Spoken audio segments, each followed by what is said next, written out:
বাংলাদেশ দলের এবং ভারতীয় দলের আসন্ন টি-20 ওয়ার্ল্ড কাপে যে স্কোয়াড হবে কেমন হতে পারে সেটাই কিন্তু এই ভিডিওতে বলবো। তাহলে ভিডিওটি শুরু করা যাক। প্রথমে বলি ভারতের স্কোয়াড সম্ভবত 20 জনের এরকম স্কোয়াড পিটিআই ঘোষণা করেছে যে এরকম হয়তো স্কোয়াড হতে পারে। এর বাইরেও কিছু কিছু প্লেয়ার হয়তো যুক্ত হতে পারে।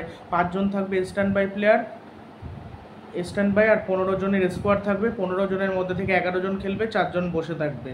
রোহিত, কোহলি, যশস্বী জয়সওয়াল, শুভমান গিল, সূর্যকুমার যাদব, রিঙ্কু সিং, হার্দিক পান্ডিয়া, ঋষভ পান্ত, কেএল রাহুল, সঞ্জু স্যামসন, জাদেজা, দুবে, অক্ষর প্যাটেল, কুলদীপ যাদব, যুজবেন্দ্র চাহাল, রবি বিষ্ণই, বুমরা, মোহাম্মদ সিরাজ, আউসদীপ সিং, আবেশ খানকে এর মধ্যে নিতে পারে।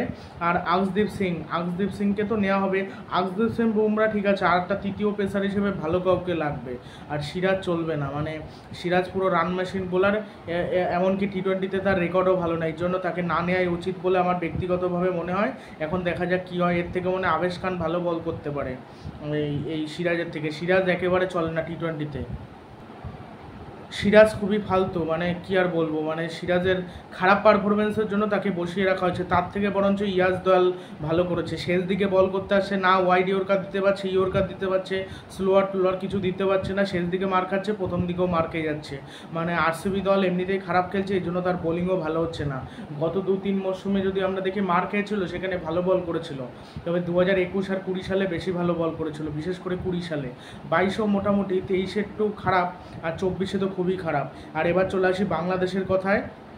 তার আগে একটা কথা বলি যে দীনেশ কার্তিক, আমার যতদূর মনে হচ্ছে দীনেশ কার্তিকেও নেওয়ার সম্ভাবনা রয়েছে, শেষ মুহূর্তে দেখা যাক কী হয়।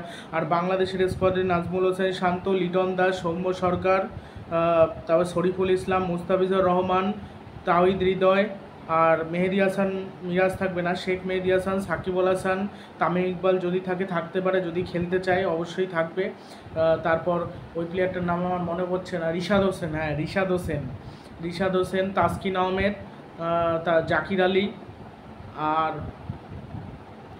আর কে, তানজিম হাসান, তামিম হয়তো ব্যাকআপ হিসেবে থাকতে পারে, যদি তামিম না থাকে সেক্ষেত্রে, তা না হলে থাকবে না।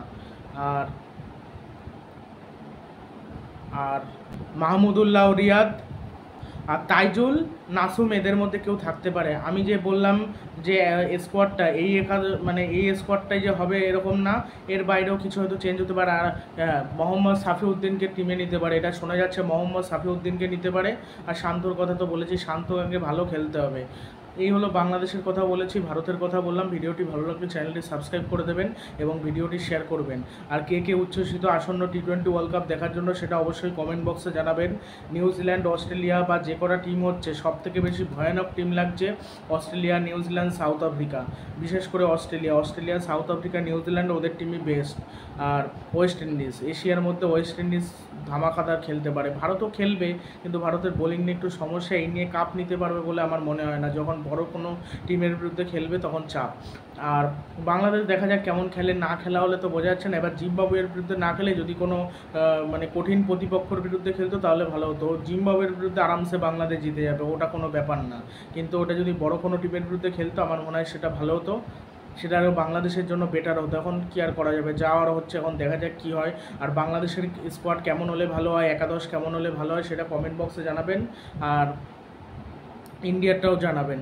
আর ইন্ডিয়াটা আরেকটা কথা বলে রাখি যে যশস্বী আর গিল, শোনা যাচ্ছে গিল নাকি ব্যাকআপ ওপেনার হিসেবে থাকবে, আর রোহিত শর্মা আর বিরাট কোহলি নাকি ওপেন করতে চলেছে, আর ব্যাকআপ ওপেনার হিসেবে গিল থাকবে। যশস্বী জয়সওয়াল যেহেতু আইপিএলে খেলতে পারছে না, এই জন্য তাকে কিন্তু নেওয়া হবে না। রিয়ান পরাগেরটা শোনা যাচ্ছে যে নিতে পারে, এবার বাকি ম্যাচগুলো যদি রিয়ান পরাগ খেলতে না পারে তাহলে হয়তো নাও নেওয়া হতে পারে। আবার শেষ অবধি হয়তো ডিসিশন হলো রোহিত শর্মাই বললো যে আমাদের দরকার নেই, তাহলে আবার নেবে না। আমার মনে হয় যে খেলেই নি এখনও পর্যন্ত একটা ম্যাচ, তাকে কী নেবে, তাকে না নেওয়াই বেটার। আর শেখ মেহেদি হাসানকেও সেইভাবে, মেহেদি হাসান মিরাজ খেলেনি, কিন্তু শেখ মেহেদি হাসান মিরাজ টি-20তে অনেক ম্যাচ খেলেছে, এই জন্য তাকে নেওয়া হবে, মিরাজকে নেওয়া হবে না।